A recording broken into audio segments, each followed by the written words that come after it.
Alright guys, welcome to another beer review. It's gone a little bit skew with because it's still got stuff in from when I gelled it back, and it's Boxing Day today, so I'm really lazy, so you'll just have to put up with a scruffy clueless as you usually do.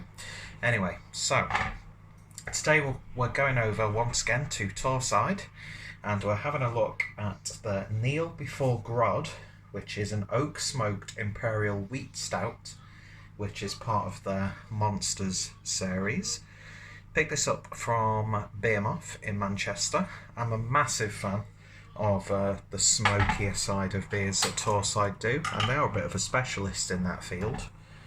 But in fact, they've probably done what I would consider the best Rauch beer outside of Germany. I can't remember what it's called, but it was one of the first reviews on my channel. So just have a look, I guess. But yeah, very criminally underrated, and a brewery who I don't drink enough of. So I want something smoky for over Christmas. I had the Rauchbiermärzen from Schlenkerla yesterday with my Christmas dinner, and it just was a match made in heaven. So let's see what this is like. So I'm going to be using my Ramsbury sort of cocktail glass, kind of gifted to me from Harry from Blue Nose Beer Reviews. And that's got a nice sort of gluggy oiliness to it. There we go. Fantastic, that was pouring nice.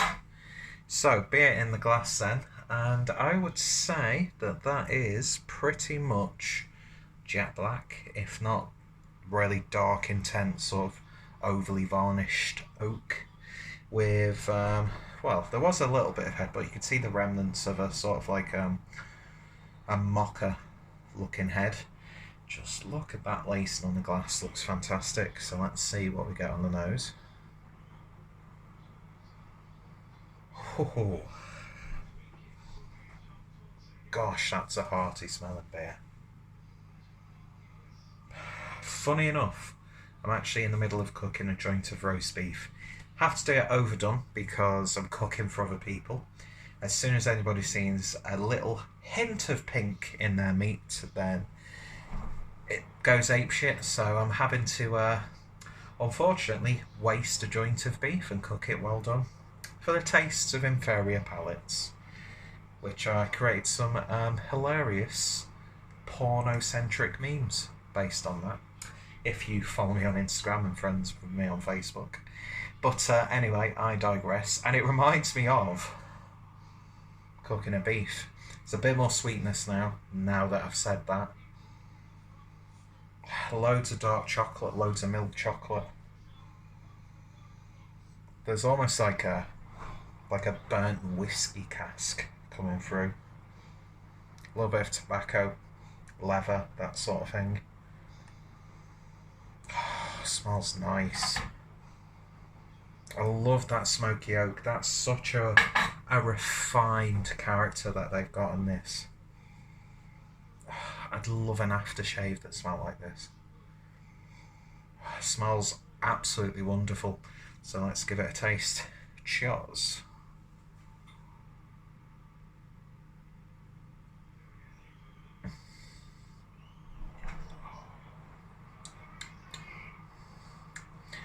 Smoky oak, if I ever tasted it. There's char, there's a... Usually when you say harshness, it's a really harsh flavour, but there's like a charry harshness that is reined in, but quite distinct. It's like a spike of smoky bitterness on the back end of this.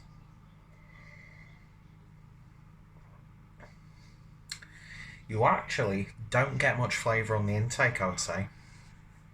The flavour initially is almost reminiscent of a really well brewed mild, and Torrside know how to brew a good mild as well.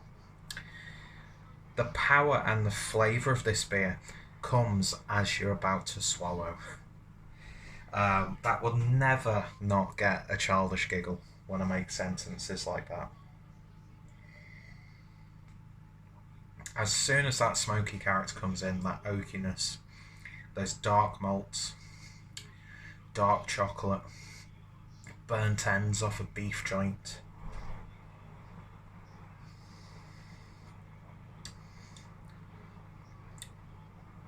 Yeah, that's a big, bold, flavoursome beer. ABV, masked ridiculously well. The only reason why you take your time with this is because of those quite robust and unique flavours in there. But that being said, you've tasted a beer like this, or parts of the flavour profile you've picked up elsewhere. It's not like your standard Imperial Stout, that's for damn sure. As someone who loves a really smoky beer, this is ticking all the boxes for me. People are probably gonna really dislike it because of that, but at the same time, if you don't like those flavours, why'd you buy smoky beers?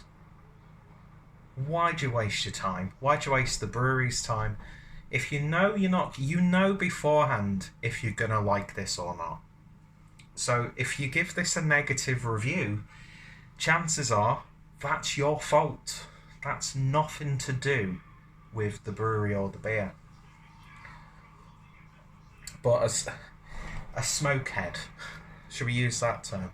We've got haze, bro. Let's have smokehead put out there into the vernacular.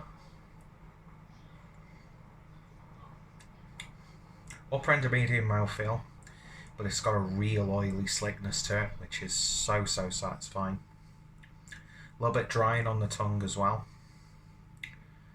But yeah, this to me is like the perfect beer to have when you're cooking. When you're doing like intensely cooking in the kitchen, where you can't just sit there and just keep swigging your beer. You don't want to swig a beer like this. You want to take your time and you want to savour each one.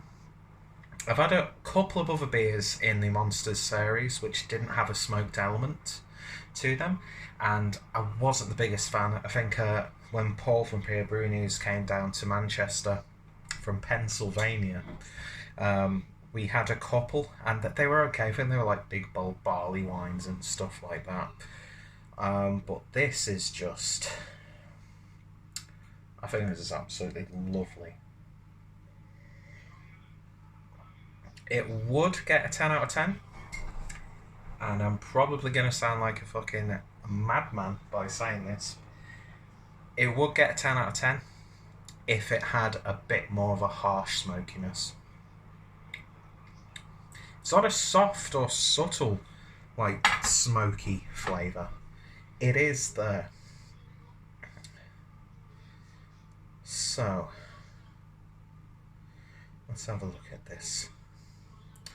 So this was bottled on September 2019, best for August 2029.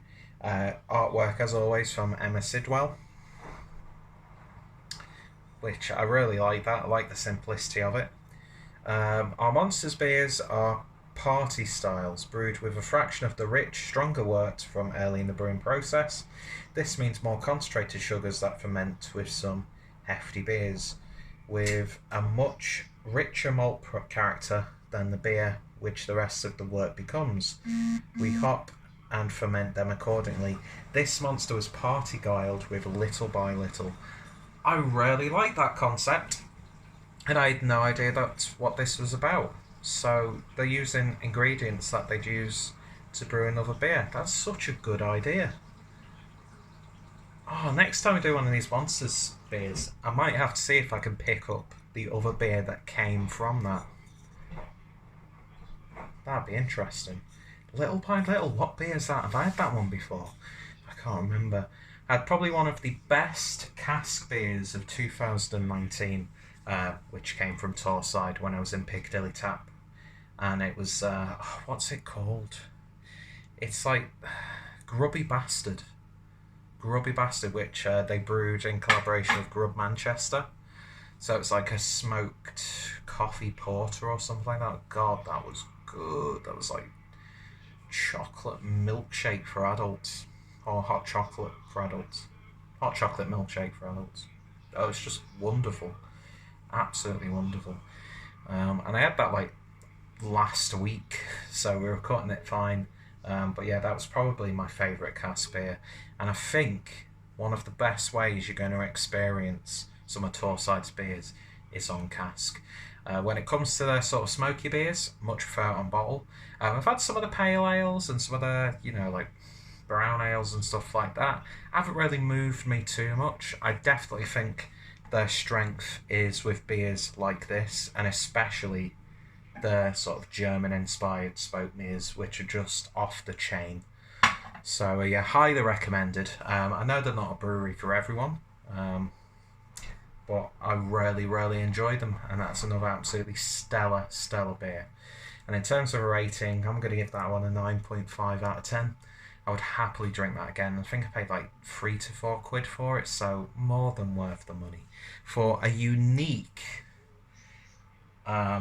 drinking experience.